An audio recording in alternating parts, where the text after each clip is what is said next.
Assalamu alaikum wa rahmatullahi wa barakatuh. Bienvenidos sean todos ustedes, que la paz de Dios los acompañe en una edición más de su programa La Voz del Islam, después de un lapso bastante largo de tiempo. Retornamos con temas de actualidad.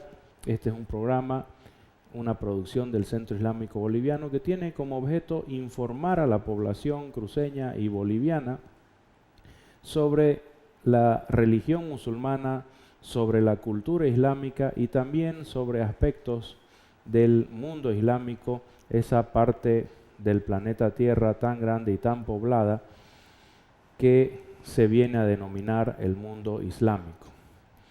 Antes de pasar a responder algunas preguntas y comentar sobre algunos temas importantes, quería invitarlos al Centro Islámico Boliviano. Estamos presentando una serie de conferencias semanales los días lunes a las 8 de la noche, a las 20 horas, en el auditorio del Centro Islámico Boliviano. La conferencia de este lunes tiene un tema que a muchos tal vez les llame la atención. Se trata de la Guerra Santa. La conferencia viene bajo el título de El Yihad, Guerra Santa o no. Entonces vamos a tratar los diferentes temas relacionados con los reglamentos del Yihad y vamos a comparar con lo que en el mundo cristiano se denomina la Guerra Santa, una institución bastante antigua en el cristianismo, que prácticamente surge inmediatamente al día siguiente después de la fundación de la Iglesia Católica. Se da la primera Guerra Santa en el mundo. Entonces, es un tema muy interesante, se lo presenta de manera simple, las conferencias no duran más de una hora, quedan todos invitados. No se va a cobrar diezmos, ni limosna, ni entrada tampoco. El que vaya puede asistir, puede hacer las preguntas que desee en el marco del respeto. Y los siguientes encuentros van a ser con diferentes temas relacionados con la cultura islámica. Entonces la invitación está dada. Los esperamos en el Centro Islámico Boliviano el día lunes a las 20 horas, a las 8 de la noche, para conversar sobre el yihad o la guerra santa, como se denomina en el cristianismo. Vamos a los temas que nos ocupan hoy. Nos han llegado varias preguntas. Tratamos de agrupar unas 6 preguntas que nos han llegado hablando sobre el tema de Siria, de la guerra civil en Siria, de la crisis política que se está dando, cuáles son sus orígenes y, como siempre, varias preguntas que apuntan acusando al Islam de todos los problemas que se dan en el Medio Oriente. Entonces decidimos armar un poco todas las preguntas, hacer una especie de análisis histórico primeramente y después analizar los varios factores que han desembocado en esta crisis política y lo que ya es obviamente una guerra civil. Iniciar diciéndoles que lo que hoy en día se llama Siria no es un país muy antiguo. La República Socialista de Siria surge en la década de los años 40 del siglo XX, cerca de lo que se viene a llamar la Segunda Guerra Mundial. Originalmente forma parte de un territorio mucho mayor entre la costa del Mediterráneo Oriental y los ríos Tigris y Éufrates, entre las montañas de Turquía y el desierto de Arabia. Este territorio, que hoy en día abarca 4 países, la actual Siria, el actual Líbano, la actual Palestina o Israel y la actual Jordania. Antes estos 4 países formaban uno solo, es decir, eran una sola región a la cual los habitantes originarios árabes denominan Sham. Sham era un nombre que se daba a toda la región entre la costa del Mediterráneo oriental y los ríos Tigris y Éufrates, entre las montañas de los montes Taurus, como se llaman, en Turquía, y el desierto de Arabia. Esta región es poblada mayormente por pueblos árabes semitas, aunque también existen minorías de otro origen. Los pueblos árabes semitas, especialmente después de la llegada del Islam, se caracterizan por su tolerancia y su apertura. Existen muchas minorías que son protegidas en estos territorios. Existen minorías de judíos, existen minorías de armenios, existen minorías de lo que se llaman los mamelucos, que son descendientes de esclavos secuestrados por los bizantinos, por los persas en la zona de Rusia y vendidos a los musulmanes. Bien, entonces existe una diversidad étnica, aunque culturalmente es bastante homogéneo el panorama porque el idioma árabe y la religión musulmana es la cultura dominante, aunque no se practica del modo apropiado. En fin, este territorio de Sham formó parte de varios imperios. Durante la época de los griegos y los romanos se lo denominó Siria-Palestina. ¿Por qué? Porque inicialmente la invasión griega diferenció entre la costa y el interior. El interior se llamó Siria y la costa se denominó Palestina por la presencia de los filisteos en la costa mediterránea. Cuando llegaron los romanos, la diferencia fue por otro sentido. Palestina era la zona que los romanos gobernaban directamente con un gobernador romano, y Siria era un reino independiente, inicialmente enemigo de los romanos, pero después se sumó al imperio y se unieron ambas provincias y se denominó la zona sirio-palestina. Avanzando en la historia vemos que llegan los pueblos turcos, que son originarios del norte de China. Están emparentados estos turcos con los mongoles, con los tártaros. La mayoría de los historiadores los considera parte de las invasiones tártaras o las invasiones de los mongoles, aunque son los primeros en llegar los turcos. Los turcos se islamizan, adoptan lo que se denomina como Islam tradicional o Islam sunni y entran en enfrentamiento con lo que después surgiría como denominado Islam chiita o el chiismo, que hoy en día ya es una religión bastante independiente del Islam, bastante alejada también de los principios islámicos, y esto es parte de los factores que influyen hoy en día. Entonces estos turcos empiezan a gobernar la zona del Medio Oriente y se establece el llamado Imperio Turco Otomano. Los turcos se islamizan, pero no completamente, es decir, que mantienen ciertas costumbres de tártaros, costumbres que a nuestros ojos hoy en día, especialmente aquí en el oriente de Bolivia, parecerían crueles y sanguinarias, ¿no es cierto?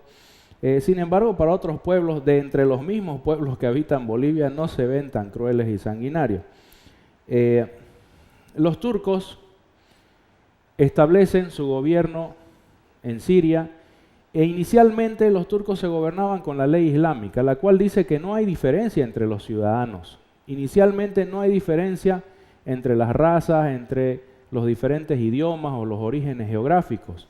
Y una vez que se adopta el concepto de ciudadanía en el siglo XVI por el emperador Solimán el Magnífico, y se establece una de las primeras constituciones de Europa y de la región mediterránea en el Imperio Turco Otomano, se establece que los ciudadanos cristianos judíos tenían derechos, ¿sí?, bastante similares a los de los musulmanes. Esto, sin embargo, no se mantiene por mucho tiempo y genera un estado de descontento. Primero entre los cristianos y judíos y después entre los mismos musulmanes, porque surge un movimiento de origen europeo que se denomina el nacionalismo turco. Mientras el Imperio Turco Otomano en Oriente entra en una decadencia lenta, sofisticada y refinada. En Occidente surgen las revoluciones, primero las nacionalistas, liberales y después las socialistas. Entonces tenemos tres corrientes de pensamiento fuertes en Europa. El nacionalismo, que indica que una nacionalidad es superior a otra, o por lo menos es diferente y es enemiga de otras, compiten por el espacio vital. Después está el liberalismo, que alega que la religión no tiene nada que ver con la vida pública de la gente y que debe limitarse a las casas, ¿no es cierto?, y a ciertos rituales vacíos y abstractos. Después está el socialismo, que se parece mucho al nacionalismo, pero el socialismo es universal, es decir, que no reconoce las diferencias de nacionalidades y que la lucha entre los pueblos se da entre las clases sociales. A todo esto el Imperio Turco Otomano estaba en una situación muy decadente.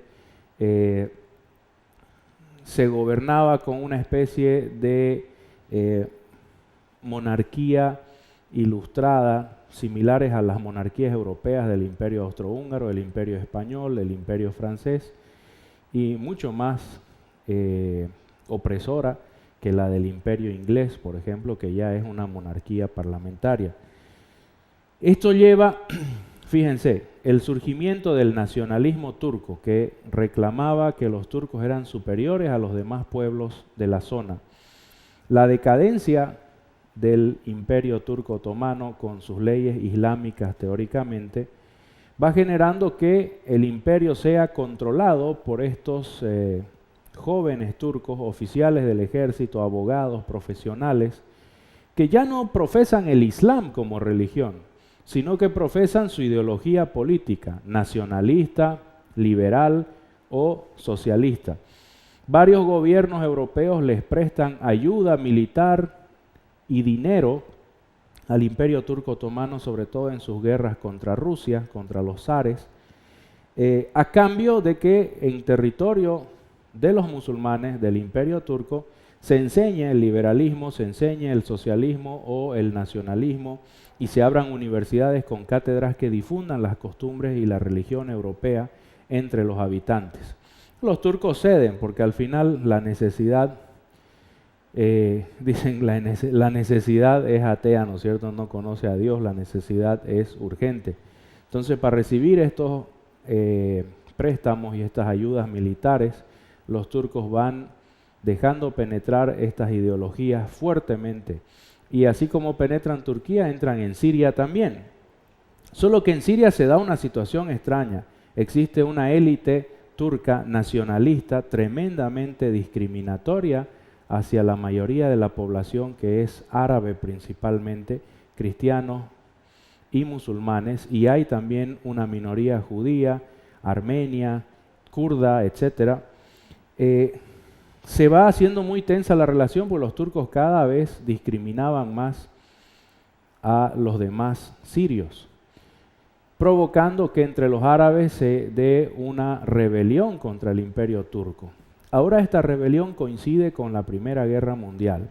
Tanto los ingleses, los franceses, como otras potencias aliadas, le dan la bienvenida a la rebelión árabe porque les servía para mantener ocupadas a las tropas turcas otomanas que eran aliadas de Alemania y de Austria. Tanto así que los ingleses empiezan a suministrar apoyo a la rebelión árabe, que dicho sea de paso no es una rebelión islamista o islámica, es una rebelión nacionalista árabe contra el nacionalismo turco, a manera de reacción. Por eso el nacionalismo es algo muy dañino en las sociedades, porque cuando se da en un grupo, genera una reacción similar o peor en otros grupos que se ven discriminados por el nacionalismo del primer grupo. Entonces, estos beduinos árabes que desde el desierto y desde el sur del Imperio Turco empiezan a quitarle territorio al ejército turco, finalmente logran liberar con ayuda francesa, con ayuda inglesa e italiana, logran liberar, digamos, de la presencia turca a la mayor parte del Medio Oriente. Ahí es cuando el imperio turco se reduce a lo que actualmente es la República de Turquía. Y el nacionalismo turco establece un estado secular tremendamente anticlerical, con una persecución y represión cruelísima contra los musulmanes, prohibiéndose prácticamente todas las prácticas religiosas del Islam en territorio de la República Turca. En el lado árabe, en este caso en la Gran Siria, se da una situación diferente. Los árabes que se rebelaron y a los cuales se les prometió ayuda para alcanzar el poder, fueron traicionados por las potencias europeas por un detalle muy importante. Había una minoría, un grupo pequeño de gente muy poderosa, denominados los sionistas. Los sionistas se atribuyen, digamos, una ascendencia hebrea o israelita, aunque no son racialmente iguales que los hebreos. La mayoría son de origen europeo, de Alemania, de Polonia, pero lo cierto es que tienen mucha influencia política en la época, en Inglaterra, en Francia, en Estados Unidos. Entonces logran convencer a estas potencias de que no le den el poder al pueblo árabe, sino que generen una situación propicia para que el territorio palestino y después toda Siria puedan convertirse en una tierra nacional para los sionistas, para los hebreos.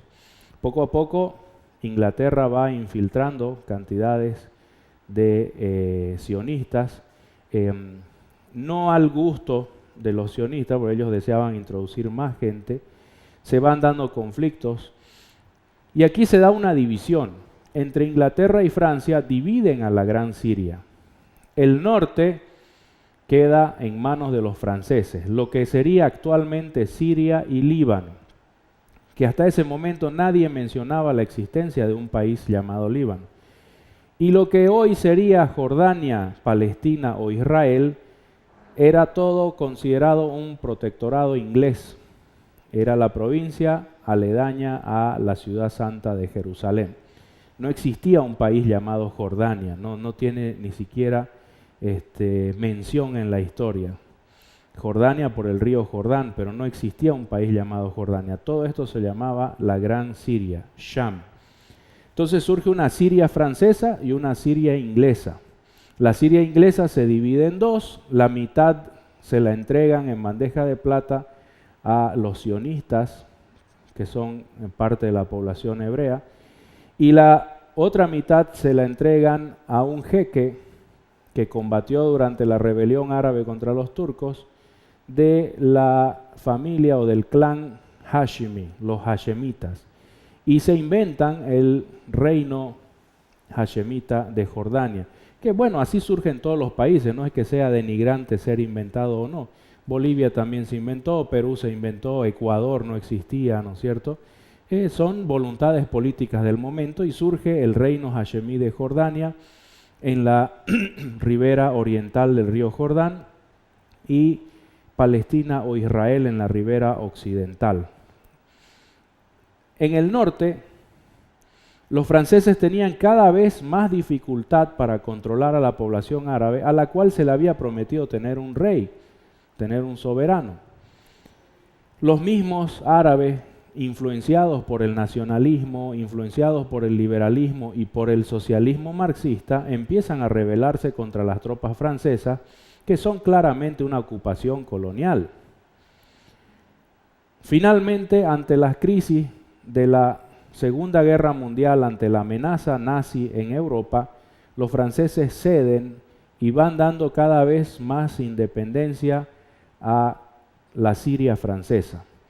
Pero cometen algo que es fundamental para entender la crisis actual. Dentro de la Siria francesa existen dos grandes minorías. La primera es la minoría cristiana. Son varias iglesias diferentes, pero se los reúne a todos bajo la denominación de cristianos. Y la segunda minoría, que en este caso influye mucho, es la minoría chiita o alauita. estas dos minorías, junto con la mayoría musulmana o la mayoría suní, están en conflicto constante porque ven que Francia tarde o temprano se va a retirar de la provincia y quieren tomar el poder para sí, para su secta o para su denominación religiosa o su ideología. Los franceses, ¿qué hacen? Los franceses crean el Estado del Líbano alrededor de un cerro, un monte que se llama el Monte Líbano, y la costa del Mediterráneo en parte, lo que antiguamente era tierra de los fenicios. Y establecen que sea una república de mayoría cristiana, sugiriendo a los cristianos del resto de Siria que se reúnan ahí en el Líbano, que se les iba a dar el poder a ellos. Sin embargo, no se logró que el cristianismo sea la mayoría de la población, y el Líbano consta prácticamente de 1/3 de cristianos, 1/3 de musulmanes y 1/3 de chiitas. ¿Qué plan tenían los franceses para el resto de Siria? En el resto de Siria reúnen a la gente que los había servido, los llamados colaboracionistas o agentes imperiales, que eran árabes que servían a Francia en el ejército, en la administración pública, y la mayoría de estos son lo que hoy se llama chiitas alawitas, una secta dentro del chiismo, una subdivisión del chiismo denominada alawí, que tiene sus características propias. Entonces fueron concentrando el poder en manos de este grupo, y finalmente, cuando se declara la independencia de Siria, queda sellada la independencia de Siria y el poder queda en manos de esta minoría tremendamente hostil hacia la mayoría musulmana. Y el Líbano también queda su suerte sellada con 3 grupos muy hambrientos de poder: los musulmanes, los cristianos y los chiitas. En el caso del Líbano genera una guerra civil inmediatamente tras que cada grupo conforma pequeños grupos guerrilleros. En el lado de los cristianos tenemos los fascistas cristianos, tenemos los cristianos socialistas. En el lado de los chiitas tenemos los famosos Hezbollah.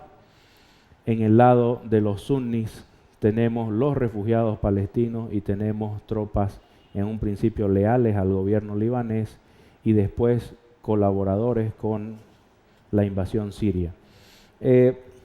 Durante la historia de Siria se dan muchos casos de golpes de Estado, dictaduras autoritarias, muy poca presencia de la legalidad y el derecho. Casi todos los presidentes son militares y pertenecen a la minoría alawita. Casi todos tienen la lealtad comprometida hacia Francia, hacia ideologías externas. Destacan ya hacia el final de la década de los 60, principios de los 70, Hafez al-Assad, un oficial del ejército sirio, miembro de lo que se viene a llamar el Partido Nacional Socialista Árabe. Influidos por la ideología socialista en Europa, por el franquismo, por el nazismo, por la derecha italiana, por los fascistas, esta agrupación política fundada por un cristiano, Michel Aflaq, surge con mucha fuerza en el Medio Oriente y llega a dominar los 3 principales países de la región. Llega a dominar Egipto a través de Gamal Abdel Nasser y los oficiales del ejército real egipcio, que pasa a ser el ejército revolucionario.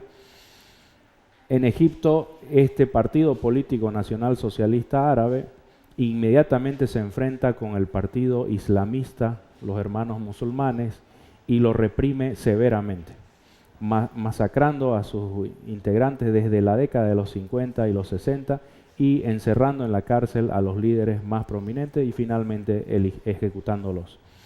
En el caso de Siria, el Partido Nacional Socialista se hace con el poder y la élite que domina este partido es la élite alawita, que hoy en día sigue dominando Siria, por lo menos oficialmente. Y El Partido Nacional Socialista también se hace con el poder en Irak. Principalmente conocemos de los nacionalistas en Irak a Saddam Hussein, ¿no es cierto? Una característica que tiene este partido, que es pan-árabe, o sea, que trata de reunir a los países árabes, es que es tremendamente anticlerical. Sabe que debe luchar para ganarse un espacio y que debe luchar contra el Islam, contra los musulmanes, porque los miembros de estos partidos nacionalistas no practican la religión musulmana, son socialistas, algunos son marxistas, otros son socialistas de derecha, ¿no es cierto? Pero en fin, son todos camaradas, compañeros en esa ideología nacionalista. Ante esto se da una situación especial. Este señor Hafez al-Assad muere de un paro cardíaco y entrega el poder a su hijo, lo cual ya va asemejando a una especie de dinastía al-Assad, una dinastía embadurnada, pintada con el nacionalsocialismo árabe, pero que se va convirtiendo en una transferencia de poder de un monarca a otro. Entonces surge este líder nacionalsocialista llamado Bashar al-Assad, hijo del anterior presidente, y ahí es donde se va dando una relación extraña, porque inicialmente su lealtad estaba hacia la Unión Soviética, hacia Rusia, aún sigue bastante fuerte, pero tuvo sus coqueteos con Estados Unidos, participó de varios procesos de paz inspirados por Estados Unidos. Siria tiene problemas de fronteras, de límites con Líbano, con Israel, con Jordania, incluso trató de invadir Jordania, Siria, y principalmente tiene problemas con su propia población, con los musulmanes. El Partido de los Hermanos Musulmanes, en su agencia siria o en su sucursal siria, trató de levantarse contra la dictadura varias veces. La principal fue en 1982, cuando se levantaron en la ciudad siria de Hamad y el entonces presidente vitalicio Hafez al-Assad no dudó en bombardear a su propia población, asesinando a 20.000 o más personas de su propia gente, en nombre del nacionalismo socialista, en nombre del anticlericalismo. Ahora, ¿qué es lo que está sucediendo? El presidente Bashar al-Assad se volvió a pegar a Rusia, desafió a Estados Unidos durante la invasión a Afganistán, durante la invasión a Irak. En la primera invasión a Irak, Siria participó, colaboró, envió tropas para invadir Irak, pero ya en la segunda invasión de Estados Unidos, la que sería la definitiva, Siria más bien facilitó el ingreso de guerrilleros para defender a Irak, en una posición más pro-rusa que pro-yanqui. Entonces, Estados Unidos empieza a incomodarse con esta dictadura siria, empieza a darse cuenta, empieza a reconocer que es una dictadura. Sobre todo también Israel le va pasando mucha información de inteligencia a Estados Unidos, que es muy apreciada por los Estados Unidos, esta información israelí, de que Siria tenía un ejército bastante capaz, que podría significar cierto nivel de amenaza para Israel. Eso alarmó mucho a Estados Unidos, a los gobernantes que son protestantes evangélicos, ¿no es cierto? Y todo lo que amenaza a Israel preocupa a los protestantes evangélicos, a los cristianos evangélicos. Entonces decidieron eliminar la dictadura en Siria, o por lo menos eliminar la capacidad militar de Siria para que no amenace más a Israel de ninguna manera. Esta circunstancia provocó una encrucijada. El pueblo sirio vio que por todos los demás países árabes se fue dando el llamado movimiento de la primavera árabe. Y lentamente, tímidamente primero, empezaron a protestar por la gran cantidad de presos políticos en Siria, principalmente presos políticos de lo que se denomina el islamismo político. Y después las protestas fueron creciendo y se empezó a protestar contra la dictadura, a protestar contra el autoritarismo y a exigir del presidente al-Assad, o por lo menos elecciones democráticas. El presidente al-Assad, preocupado por esto, reaccionó de una manera diferente a la de Egipto o a de otros países. Reaccionó reprimiendo. No vamos a hacer una lista de los detalles, la verdad que los medios de comunicación se han encargado de mostrar unas imágenes bastante morbosas, bastante fuertes de la represión nacional socialista contra los movimientos de resistencia. Pero lo cierto es que hasta hoy van muriendo más de 100.000 personas, principalmente civiles.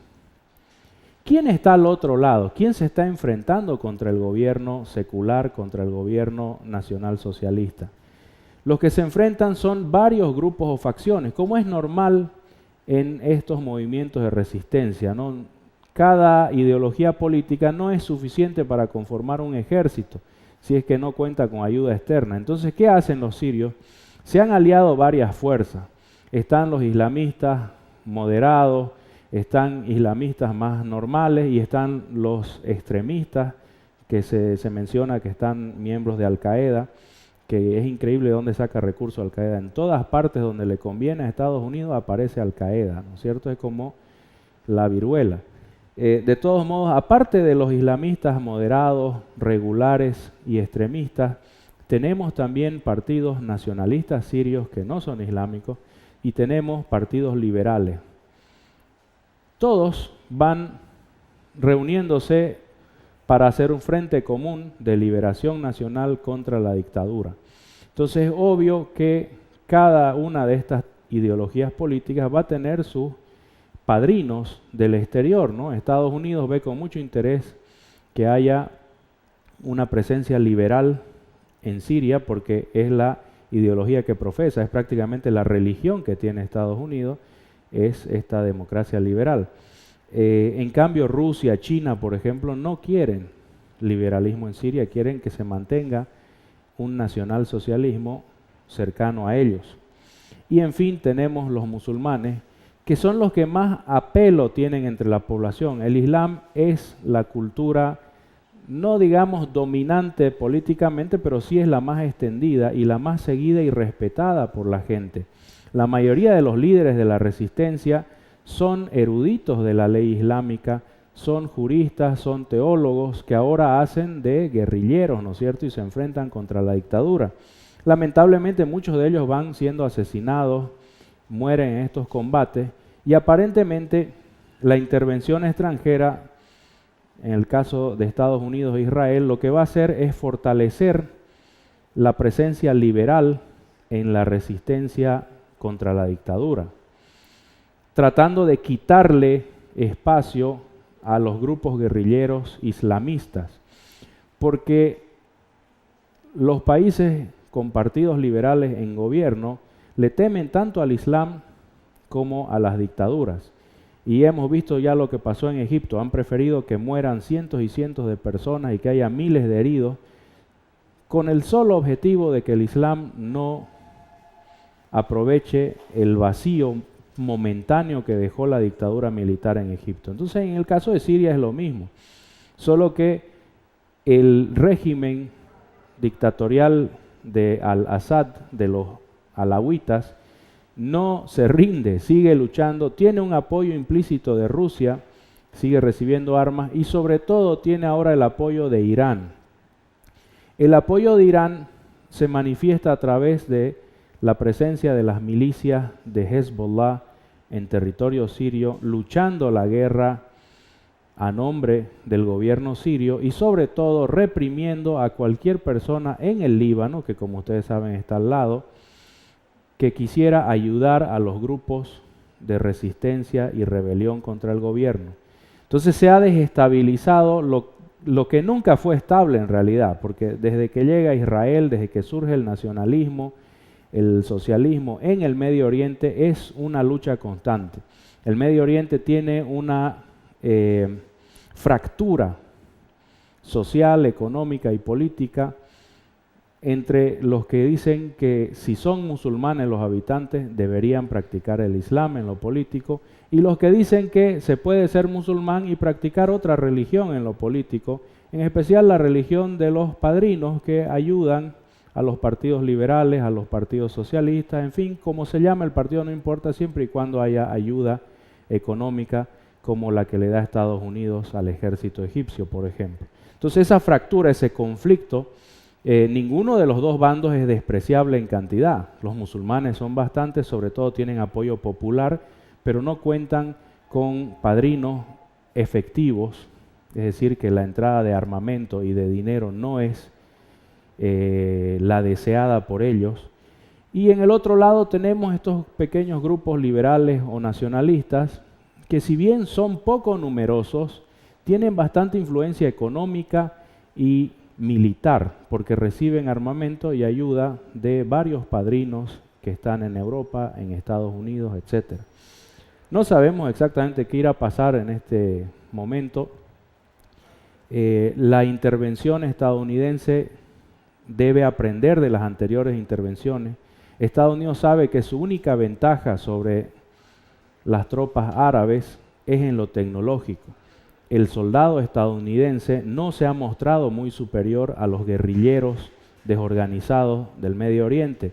Entonces va a ser parte de la estrategia no arriesgar mucho a las tropas de infantería, es decir, bombardear desde el aire, desde lejos, lanzar misiles desde las embarcaciones de la flota que se pueda acumular en la costa de Siria y en el Líbano, sin comprometer recursos humanos que han demostrado ser el punto débil del ejército estadounidense. El soldado mismo, el ser humano, no se muestra militarmente superior a estos grupos desorganizados de guerrilleros, panzones y bigotudos. Entonces Estados Unidos ve con mucho interés bombardear, anular, deshabilitar las posibilidades militares del gobierno sirio sin comprometer sus propias tropas. Y si logra conseguir gente que luche por ellos la guerra, llámense mercenarios o llámense guerrilleros liberales o guerrilleros democráticos, que luchen por ellos y mueran por ellos, pues bienvenidos, también van a ser solventados raudamente y prontamente para poder quitarle espacio a la resistencia popular encabezada por los islamistas. Y como ustedes saben, en la guerra el que está adelante, el que está en el campo de combate, tiene pues más posibilidades de morir. Los líderes islamistas están al frente de sus tropas, mueren todo el tiempo. Recibimos noticias de líderes que van muriendo en enfrentamientos contra el ejército sirio. Entonces, tarde o temprano, los líderes democráticos liberales que están tranquilamente sentados en los exilios dorados de Inglaterra, Estados Unidos, Francia, van a aparecer, van a llegar con su ropa limpia, ¿no es cierto?, bien rasuraditos, bien peinaditos, a tomar el gobierno que otros lucharon para conseguir. Eso es lo que ha sucedido hasta ahora, ¿no es cierto? No es seguro que vaya a pasar eso. Vamos a ir viendo cómo se desarrollan los acontecimientos. Nada está dicho, la verdad. La historia es una de las ciencias más dinámicas, especialmente cuando se trata de analizar el presente y proyectarlo hacia el futuro. Estamos ahora respondiendo a algunas otras preguntas que están sobre otros temas ya. Nos llaman del 776-37178. Javier nos dice, no sé si pregunta o acusa, pero lo voy a leer tal como se registró. Dice, los musulmanes no aceptan adorar a Jesús y no le dan el rango de hijo de Dios por ser judío. Nunca aceptarán a un Dios de origen judío. Atentamente, Javier. Bueno, Javier, en el Islam es prohibida la discriminación. Esto que usted está acusando aquí es de que por cuestiones de racismo o de discriminación racial no lo aceptarían a Jesús como hijo de Dios o un tercio de Dios, no sé exactamente. Pero aquí hay un detalle importante. El Islam prohíbe esa actitud.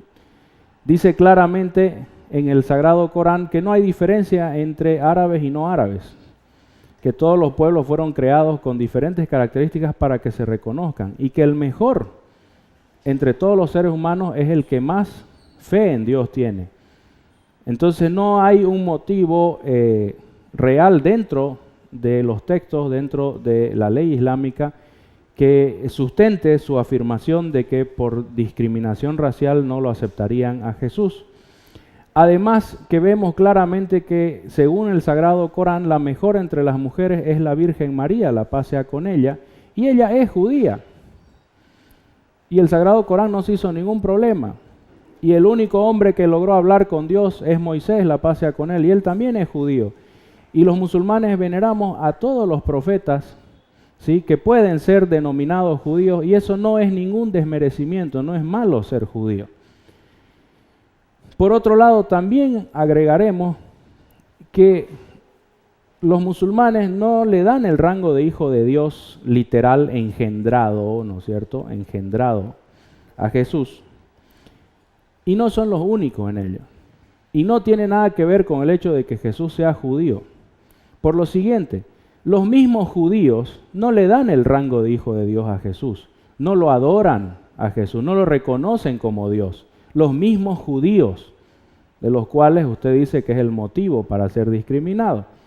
Además, vemos que ni siquiera los judíos mesiánicos reconocen a Jesús como Dios. Ese movimiento judeo-cristiano, se llama judíos mesiánicos, se acerca más bien al Islam, reconociendo a Jesús como Mesías, pero no como Dios. Tampoco entre los mismos cristianos hay gente que lo reconozca a Jesús como Dios. Tenemos el caso de los testigos de Jehová que no adoran a Jesús, y eso no tiene nada que ver que él sea judío o no. Son posturas teológicas propias de cada grupo religioso. Los cristianos unitarios reconocen a Jesús como profeta y mensajero de Dios, no como hijo ni Dios. Entonces, todas aquellas personas que no le dan un rango divino a Jesús, incluso los mismos judíos que no le dan un rango divino a Jesús, estarían, según usted, motivados por la discriminación racial, por el hecho de que Jesús es judío. No encontramos ninguna prueba que sustente su afirmación, no encontramos ninguna prueba que le dé cierta validez como afirmación. Por lo tanto, respondemos de la siguiente manera: no tiene nada que ver el judaísmo de Jesús, a mucha honra, no tiene nada que ver el judaísmo de Jesús para que los musulmanes lo acepten o no lo acepten como hijo de Dios. Más bien, lo que influye aquí es el hecho de que Dios dice claramente en la Biblia y en el Corán que Él no tiene hijos y que no existen seres iguales a Él, y que no se debe adorar sino a Dios. Es el primer mandamiento. No se debe adorar sino a Dios. Y que Jesús es inferior a Dios y es otro ser aparte de Dios. Eso nos lo demuestra en la misma Biblia y en el Sagrado Corán también. Entonces, ese tipo de argumentos, ese tipo de pensamientos es lo que sustenta rechazar de que un ser humano sea divino, que un ser humano sea engendrado por Dios. ¿Sabe lo que significa engendrar? Es la actividad física de embarazar a una mujer físicamente, engendrar. Eso no se puede atribuir a Dios. Como dice Dios en el Sagrado Corán, glorificado sea Dios. ¿Para qué necesitaría engendrar un hijo de Dios? ¿Le falta poder? ¿Le falta presencia? ¿Le falta conocer el sufrimiento? ¿Cómo no va a conocer el sufrimiento el que creó el sufrimiento? Dios creó todas las cosas que caracterizan a la vida humana y las conoce mejor que nosotros. Entonces, es por este otro grupo de argumentos y factores que los musulmanes no podemos decir que ninguna persona sea Dios.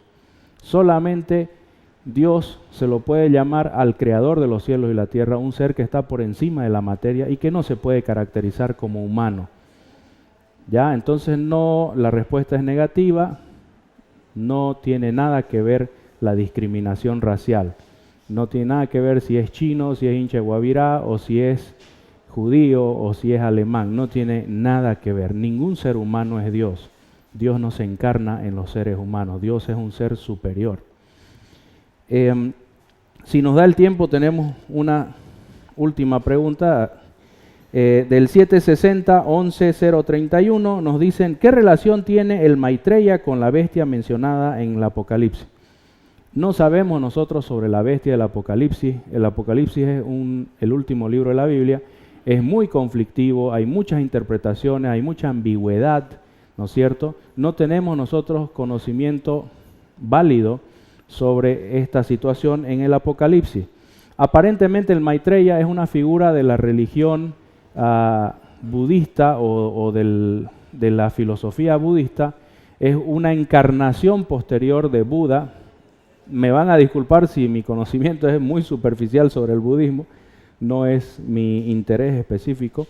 Entonces este Maitreya, para algunos cristianos, cuando aparezca el Maitreya vendría a ser como el anticristo, algunos lo interpretan como el anticristo. La verdad es que sería muy difícil afirmar esto, no sabemos, algunas personas ya han reclamado ser este Maitreya. No es posible acusar a alguien de ser el anticristo sin tener evidencia concreta y por lo tanto respondemos que no hay conocimiento suficiente para poder tener una opinión establecida. Ante la falta de evidencia, el Maitreya será una figura de la religión budista. Si apareció o va a aparecer, si vive en África o vive en la India, no sabemos, eso es asunto de los mismos sacerdotes budistas, de su propia ideología, de su propia religión. Muchas gracias por su atención, volverlos a invitar a las conferencias del lunes a las 8 de la noche. Esta semana que viene se va a hablar sobre el yihad y también sobre la Guerra Santa, que son dos cosas muy distintas. En el auditorio del Centro Islámico Boliviano a las 20 horas, es gratuito, ¿sí? Son todos bienvenidos. Muchas gracias por su atención y hasta una próxima ocasión. Assalamu alaikum wa rahmatullahi wa barakatuh. رسول الله حبيب الله